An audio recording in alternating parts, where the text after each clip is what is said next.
Good morning. This is Father Stephen Kelly from St. John's Church in Detroit. We're continuing our series of daily morning meditations where we generally look at one or another lessons that are assigned for morning or evening prayer, what is known as the Daily Office Lectionary. And today, let's continue looking through our lesson assigned from the book Exodus. Remember, Moses, God appeared with the thunder and the cloud on the mount. And of course, Moses then went up to the mountain and spoke with God.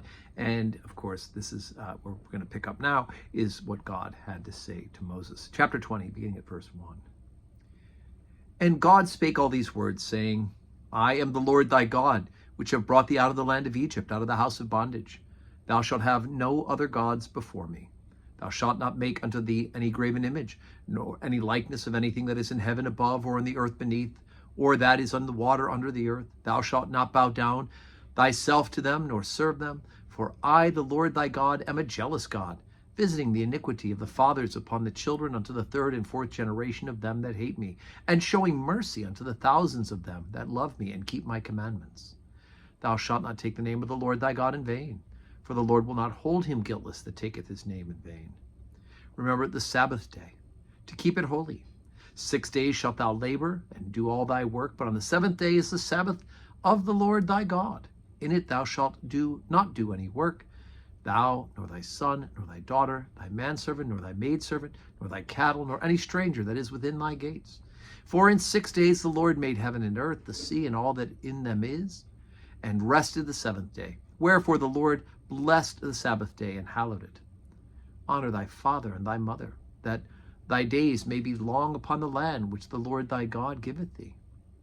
Thou shalt not kill, thou shalt not commit adultery, thou shalt not steal, thou shalt not bear false witness against thy neighbor. Thou shalt not covet thy neighbor's house, nor thy neighbor's wife, nor his manservant, nor his maidservant, nor his ox, nor his ass, nor anything that is thy neighbor's. And all the people saw the thunderings, and the lightnings, and the noise of the trumpet, and the mountain smoking. And when the people saw it, they were moved, and stood afar off. And they said unto Moses, Speak thou with us, and we will hear, but let not God speak with us, lest we die. And Moses said unto the people, Fear not, for God is come to prove you, and that his fear may be before your faces, that ye sin not. And the people stood afar off, and Moses drew near into the thick darkness where God was. Okay, so you know what? It's always a good idea to rehearse the Ten Commandments. And of course, one of the wonderful things about the Anglican liturgy is that we do just that. On generally the first Sunday of the month, we do the Ten Commandments in liturgical form. Not quite with all of this, meaning that we don't have the curses and the blessing part of it, but for the most part, we read right out of Exodus 20 at least once a month. In the liturgy before 1928, reading the Ten Commandments was required at every liturgy. Now, on the other Sundays, we can do what is known as the summary of the law, right? You love the Lord your God with all your heart, your soul, and your mind, your strength, and love your neighbor as yourself. That sums up these 10 commandments. Now, a couple of quick things. First of all, they're commandments. They're not optional. There are things in the Old Testament that have to do with the civil and the ceremonial, which we no longer keep because we don't have temple worship. We don't have to make sacrifices for sin because Jesus Christ is the one sufficient sacrifice for sin. But when it comes to our relationship with God, loving our God and loving our neighbors, ourselves, the 10 commandments are still binding. They are not suggestions.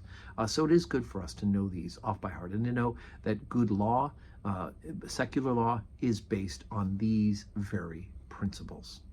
It's important for us to remember as human beings. So anyway, take the 10 commandments, take them to heart, and when you fail, because we're sinful, human beings can be that way, we quickly repent, ask God for forgiveness, and ask him for the strength to do better as we go forward in this life in Jesus Christ. So today is Friday. We don't have public worship at St. John's, but of course, I hope that we are praying, saying our prayers, you praying for us, and we are praying for you, and may God give you a Friday that is full of blessings.